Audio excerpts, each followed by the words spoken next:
Welcome to The Holistic Entrepreneur with holistic nurse practitioner, success coach, and best-selling author, Bonnie Groessl. Bonnie and her expert guests share tips, tools, and strategies to achieve success on your holistic entrepreneur journey. Each show features answers to common entrepreneur challenges, along with a healthy dose of support and motivation.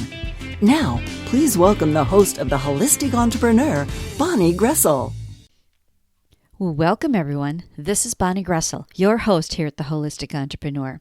Now, today we're going to do a summary of the content marketing series that I have been doing for the past couple of months. It was kind of hit and miss because we had so many fabulous guests that wanted to be on the show, so I took a little segue from that. So we're going to do that today. It might be a little bit longer show today, but I always want to start now each show with a reminder for us from the angels. And so the angel card that comes to us today, very interesting, as we end this year, 2019, and really end the decade, the card that comes to us today on the last day of the year is to get more information. You know that we're always in a process of learning. I think people who are successful in business or really whatever they do are lifetime learners. You know, we're always changing, growing, evolving, and learning from every experience that we have. I mean, all of life's experiences create who we become. So it's the lessons that we learn from those experiences and how we apply them going forward. Now, to me, this card, I mean, the message that comes to me is more about what we learn from our experiences and that we should continue to be learning, as opposed to you're needing to go out and get specific information. That's the message that I get, because it's not telling you to take a certain class or course or whatever, but it is a reminder for all of us to remember and to recognize that all of life, everything provides us lessons. So choosing how to learn from those, right? Because we're always going to learn something. Learn something positive or negative, or you react, or you really think about it. But just pay attention to all of those little life lessons that we get like every day. That's the message that I get to pass on to you today. So if that resonates with you, great, because it certainly resonates with me as a reminder. And that's what these cards really are. These readings are really a reminder. I mean, we know all this stuff. It's just that life gets busy and we need reminders. So now, before we get into the show, I always want to take a moment to thank you for being here. I so appreciate your time, and I know that time is our most precious asset. So I always want to make sure that these shows are value-packed so that you feel your time was well spent. You know, because I think being a holistic entrepreneur is more about who you are than what you do. No one in the whole world does what you do in the way you do it. You know, you want to make a difference in the world. You come from that heart-centered place. And perhaps that's you, and that's why you've decided to join us on the show today. So if this is your first time listening, welcome. And if you've tuned in before, welcome back. I hope that you find this will be another great episode with insights to help you on your entrepreneur journey. Now, make sure you check out the show page before you leave. There's always a gift for you there and ways to connect with me as well. And today, actually, is the very last day that I have the end of the year sale, special, whatever you want to call it, on my masterclass, the Expand Your Reach with Podcasting Masterclass. It's like over 90% off. And today's the last day. So even though I said the card today the reading today doesn't mean you need to go out and learn something. If you're so inclined, check it out. And you'll know if it fits for you. So anyway, I just want to let you know that was there as well. Now, maybe you have a message to share, but you don't want to do your own show. Well, let me know if you want to be a guest. I always love meeting new people and having guests on the show. The information presented here, as a reminder, is educational, inspirational, and motivational in nature, but I always want you to just take what fits for you and simply let go of the rest. This show does not intend or imply to be a substitute for professional medical advice, diagnosis, or treatment either. I always want to preface every show with that little reminder for all of us. Now, let's get into our summary. because this is going to be a little bit longer show, probably. I have a feeling it will be because we're going through a lot of things. But know that I'm going to go through things kind of quickly, as I typically do when I do this stuff. But all the links to all the individual episodes that have more detail are in the show page below. So check those out, and you can always go back and listen to the whole show. And then too, maybe there's more that you'd like fleshed out on any of these topics, or maybe something that I didn't even cover. Let me know. Send me a message. Whether I cover it or we get a guest on the show that has more expertise that can speak to it, I want this to be of value for you, because I think connecting with your ideal client, patient, audience is so critical. And the best way to do that, I think, is organically through content marketing. Because, you can buy ads and you'll get certain number of people. They may not be the right people, though. So depending on how your ad is created, but content marketing allows you to build that relationship, that know, like, and trust relationship. I'm a firm believer that the best way to get that organic traffic is through content marketing and engaging with your audience. If you want leads fast, paid advertising might be the way to go. But if you really want that long-term, lifetime clients, patients, I think being a credible, authoritative source on topics that matter to your potential customers, you become that expert. You become the go-to person. That's what I think it's all about. So let's get into sort of a summary of all the things that we talked about in our content marketing series. We began actually with developing rapport, or relationship. I think this is critical. Rapport has tremendous power. People buy from those people who they know, like, and trust, right? Whether it's coming into your office or your clinic for a service, or, buying your product or whatever. It all starts with that relationship, with rapport. And people like other people who are kind of like themselves, or who they would like to be. That's really key. Either they identify with you, or they would like to be like you. And people don't engage with people who are not like them and who are not how they want to be. So it's all about building that relationship. And we're going to kind of talk through about that as we go through all these topics. Now, we started back in July talking about blogging. Oh my gosh, it seems like such a long time ago that we talked about this. Blogging is huge. If you look at 100 different successful websites, you're going to notice that there's one thing that they all have in common, and that's a blog. And that's because blogs are so powerful. Websites should be dynamic, meaning they're always changing. And when you change content all the time by adding a new blog, then it looks like it's a dynamic site, right? It doesn't look stagnant. Because when it's stagnant, when there's not a lot of change for a long period of time, it kind of looks like nobody's minding the store, or nobody cares about their customer, their clients or their patients. So I think that blogging is an essential element of content marketing that is sometimes missed. And the people who really get it right have a blog.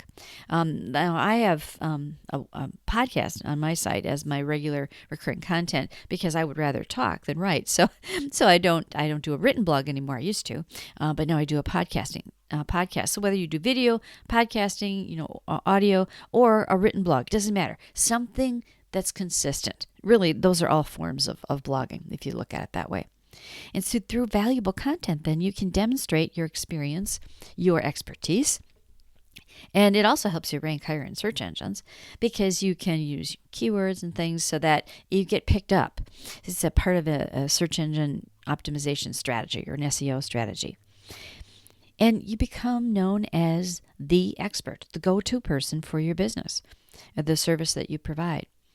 But, it has to also be readable and of value to the reader. So there's kind of a blend between enough keywords so that you attract the search engines and the bots, so to speak, but then also have enough easy to read, easy to understand, valuable content so that it's engaging to the reader, the human reader. And then always add a call to action. It might be, sign up for something free, for a report or whatever. It might be just to connect with you, or to share something, to leave a comment, to engage with you on social media, whatever it is. Somehow engage with your reader, your audience for your blog, on each blog post. And then consistency is key. In my opinion, It's far more important to be consistent than how often you do something. If you want to do a blog once a month, that's perfectly fine, but do it once a month. Don't say I'm going to do it, once a week and then do 3 and then never do another one for another year. That just does not bode well for you. So consistency is really important. And you've got a lot to communicate. I know you do. But people are not they're so busy these days, right? They don't like really long blogs. Now, there are some people who say you should have really long blogs because then search engines pick them up more easily because there's more, keywords in there to trigger their system. But you have to also keep in mind how much your reader wants to read. I mean, do they want to read a half an hour or do they just want something shorter? So I would, keep that in mind as you're looking at how long should your blog be, and then repurpose your content into other things, social media posts, video, wherever. Now, the website, let's talk a little bit about that. That was another episode that we had back in July. And as I mentioned, websites should be dynamic, means they're always changing. New info, a blog, a podcast, whatever, something to create it that it looks like there's somebody home. It looks like there's somebody paying attention and is there if they have a question to interact with. It's also, again, a good thing for search engine optimization. Now, there's a few things to kind of keep in mind, and that's the keywords, which we talked a little bit about. It's words or phrases in your content that make it possible for search engines to find you and for people to find you when they're searching for a particular word in the search bar. And then meta descriptions are kind of little snippets about what each page is. This is more for search engines than it is for human beings because only the search engines see this, but it's still a good thing to do. And then alt text for images kind of serves two purposes. What that is that it's a word or a couple of words describing what the picture is. There really isn't, I don't think, a limit on how many words you want to use, but it allows the search engines to read the text because it can't see pictures. But then for people, human beings who are visually impaired, it also allows them to read what this picture is, because they probably have a reader or something with a reader on their computer so that they can still kind of see what the picture is. The other thing to keep in mind on a good website is to have it easy to navigate. A good exercise to go through is to do it yourself. Take a click around your website, just kind of click on a few things. Is it easy to find things? Now, you might be a little biased because it's your site, you know what's on it, but have somebody else do it, a friend do it, or whatever. You can have the prettiest website in the world, but if people can't find what they're looking for easily, they will click off and you've lost them. Because, you only have, maybe 3 to 5, maybe 10 seconds at the very most to engage somebody. So make sure you don't make it too difficult for them. And then check that all the links go where they're supposed to go. I find this all the time with my clients. External links should always open a new window. Otherwise, they leave your website. That's a kind of a website 101 thing. And yet there's a ton of people, even who have had their websites developed by developers, who don't have the external links open in a new page. It opens on the same page, which means, poof, they're gone from your website. And then offer them something. There should be something, some call to action, something they can sign up for. Maybe it's your newsletter, a valuable gift. Just have them connect with you, something that gets them an option to go further with you if they want to. And then the most important thing should be what's known as above the fold, meaning you can see it without having to scroll down. And then think about, is the website reflective of you and your work? Is your branding evident? Does it have your vibe? Can somebody tell kind of the person or the business you have by looking at your website? And then what about your about page? Some websites that I look at don't even have an about page. That's you need to have something about you. And the same thing with your services. Do they really convey what your services are? And then do you have social proof? Testimonials are great for this, reviews, stories, and then social media links so that people can connect with you elsewhere. Make sure the this is another little thing. Make sure the copyright is current because it's another sign that's not dynamic. If your copyright is 2016, it looks like nobody's home and nobody's even looked at this since 2016. So make sure your copyright is current as well. And then we talked about videos. This was in August that we talked about videos. Strategies to use video in your marketing. Video is like all the rage these days. I mean, I could quote a bunch of stats, but we don't have time for that today. Just know that it's hugely important. It's just going to get bigger and bigger and bigger. And live streaming videos are really all the rage now. So take advantage of that. Facebook Live and Instagram stories, and you can actually share the two between Instagram and Facebook, which is awesome. If you don't want to be on camera yourself, use like a screen capture, PowerPoint, and speak over it or something so that you've got something there, or use an animated video, or there's all kinds of programs out there that you can do that stuff. But somehow get video into your marketing. I think that's hugely important. I mean, people in general like to see your face. So at least have your picture someplace. If you don't want to be live to camera, at least have your picture someplace. And then you can share content that you already have. Share your blog content. Put videos in an email that you're sending out to your list. I know that little red dot can be intimidating to you if you're trying to record yourself live to camera. I know it is for me. But, just practice with it. Get used to it. Use some of those other methods that I suggested to start. And don't wait for the good hair day or the perfect time weather-wise. I know I have trouble with this sometimes. It's like, I don't want to do a video today. But just do it, right? Just do it. And you don't need a lot of expensive equipment. Gosh, you can use your phone for now. It's amazing. It's amazing the quality of video that you can create just from your smartphone. It's amazing. And if you're not live, you can always edit it as well. If you're doing something that's a little bit longer, break it up into little sections. 20 seconds or so, then pause the recording, look at your notes or whatever, and then, record another 20 seconds, and then put it all together in editing later. There's plenty of ways to do it. The more you do it, the better you're going to get. Everybody starts out at that awkward stage, and that's okay because it makes you real, right? It makes you a human being, and people are fine with those mistakes. I don't clean up mistakes in a lot of the things I do. As you can probably tell in these podcasts, I don't do that because that makes you human, and I think that's a good thing. And then in August, we also talked about newsletters, how that communicating regularly with your customer, your clients, your patients is part of relationship building 101. It really is. People, like I said, buy from or work with those people who they know, like, and trust. And so I think newsletter or some ongoing communication, whatever you want to call that. Some people don't like to call it a newsletter because it's, a term that gets used all the time. Call it something else. But somehow engaging with your list, your people you have in your patient database, whatever, getting that consistent communication out there. Again, consistency is the key. So if you plan to do newsletter or whatever you call this ongoing communication and send it out to your list with a video or audio, it doesn't matter really. You can do all three of them if you want to, but make sure, this is the most important thing, make sure it's something that you can do, that you can handle, that you can commit to. Don't do like 2 newsletters and then never do another one. It just doesn't look good.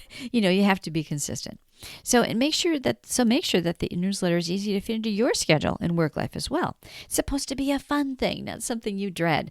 When I do a monthly newsletter now, I used to do weekly, and I get excited and start making notes. Oh, I'm going to talk about this. I'm going to mention this, and that's how it should be. It shouldn't be a drudgery. So make sure it's doable for you. And then always give value. Absolutely. Always give value and be engaging. And then, use the content you already have. Maybe you write a blog. Maybe you do a podcast. Maybe whatever. Put those things in there too. You don't have to write from scratch every time. And you might have a section with, what's going on with you, both business-wise and personal life. People want to get to know you. So newsletter is not necessarily a sales page, but you can offer things to your community. It lets them know that they're special, that this offer is only for them because they're on your list. And it's an offer maybe not on your website for just anybody. And if it is, don't say that it's just for them, but always have a call to action in your newsletter.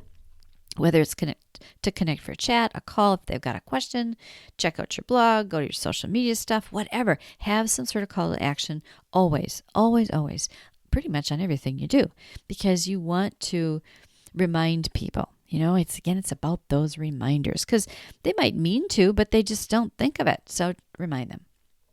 And then in September, we talked about social media. And, I kind of fought this for a while too. But, if you're a social media fan or not, it's here to stay. And building your online presence, you need to have this part of your stuff. So the mistake that I see a lot of entrepreneurs making is they try to get involved in everything. And that's really not a good thing to do. I usually suggest 1, 2, 3 at the very most, but maybe 2 things. Be active, get to know it, be comfortable, be consistent, and engage with your community. Then you can always add another platform if you want to. And Facebook and Instagram are linked together now, so you can kind of get a double whammy with that, which is awesome. You can post something one place and have it sent to the other as well. So it's kind of an easy thing to do. But look at your business objectives. Maybe Facebook's a better option, or maybe LinkedIn is better for you based on what you do. Developing that social media presence is something that you need to plan and do some strategy around. Otherwise, you can get carried away and spending too much time on it. So have a structure to it. And I think small businesses and entrepreneurs really need a Facebook page and probably an Instagram account. And like I said, the 2 are linked now, so it makes it easy. But that's where people are going to go look for you. And that often is what comes up first when they search your business name or your name. Sometimes, in fact, oftentimes, well before your website does. So have your presence be known there. And there are so many things that you can do with a Facebook page these days. You can add a blog, promote yourself, sell your products. They can connect with you. You can schedule appointments. All kinds of things.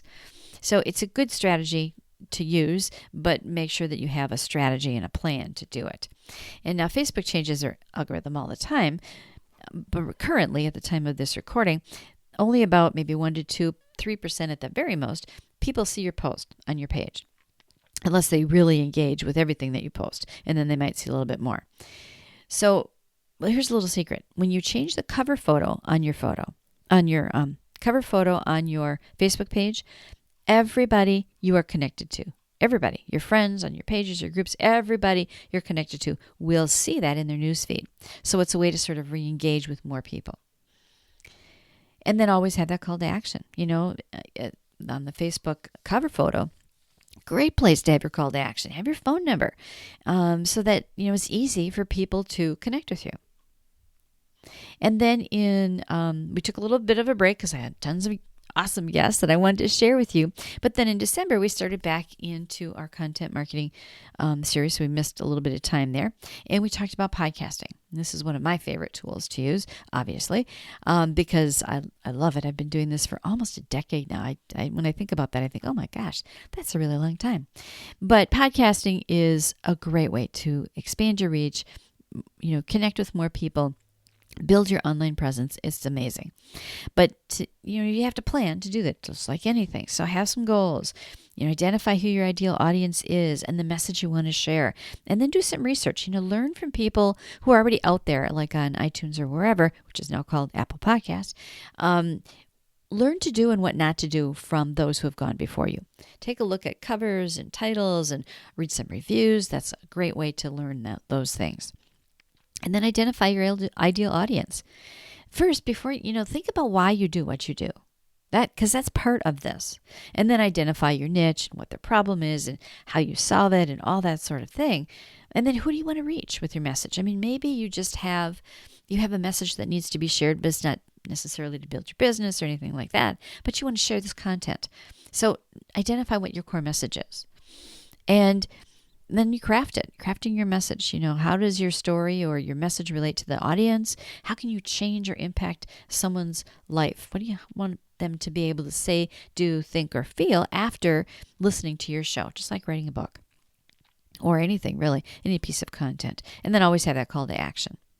And then you can use hosting company automation to distribute and promote, and it really saves you a lot of time. And then repurpose your content. A lot of these things talk about repurposing the stuff you just made.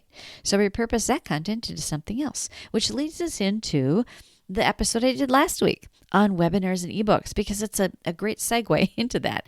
Because you've got all this content now. And remember, nobody does what you do in the way you do it, right? You have something to teach. You got all this content. Repurpose that content into something like a webinar, a free webinar. You can create webinars or web classes, sometimes they're called, simply to provide content, to build that know, like, and trust factor. But you should always still have some call to action, a free chat to connect with you in some way. And otherwise, the other thing is you can share your free content, and then there's going to be some people in that group of people listening to this webinar or watching the webinar that are going to want more. And so it's a great way to also send them to the next level, to your product or service. So it's a great way to sort of pitch that as well at the end. Now, most webinars are about an hour or so with an intro, the meat or the content, and then some time for Q&A and a call to action. Whether the call to action is just something simple like, follow me on Facebook or whatever, or if it's to, invite them to check out a product or service that you have. Doesn't matter. Now, some webinars are like 2 hours long, and this is a Bonnieism, but I think those are way too long. I think if anything goes past 90 minutes, you've lost everybody, just about. So about an hour is probably a good time frame. And it can be live with or without a replay, or it can be evergreen, meaning that you record it and then they're all really replays. And you can offer a different way to connect with you for questions because there's not a live Q&A. There's lots of services that provide that, or you can simply use an autoresponder to deliver that as well. Make sure you have, though, a sequence of follow-up. This is really important. Somebody has to sign up to either get the link to or watch the replay for your webinar or web class. So now you have them on your list and you add them to that database of people. Make sure you follow up with them, nurture that relationship. And now with all this content that you've created for all the things that we've talked about, and now it's time to maybe put together a book. Really, writing an ebook these days is so much easier than it used to be. Oh my goodness. I recommend publishing on Amazon because they've made things so super easy. And you can just have a PDF on your website and have people sign up for it and call that an ebook. That's fine. But I think you get so much more credibility and visibility if you publish on the Amazon platform. And they've made it so easy to do it these days. It's a huge credibility booster, and there really isn't any reason you shouldn't do that. But, you still have to have quality content out there. So make sure, this is critical, because a lot of people think, I can just put it out there. Make sure it's edited by a professional, somebody who knows how to edit, because the last thing you want is a negative review. And people say, I just want people to buy my book. Even if you put it out there as a free Kindle, I just want people to download my book. I think the real goal should be you want people to consume the information in your book.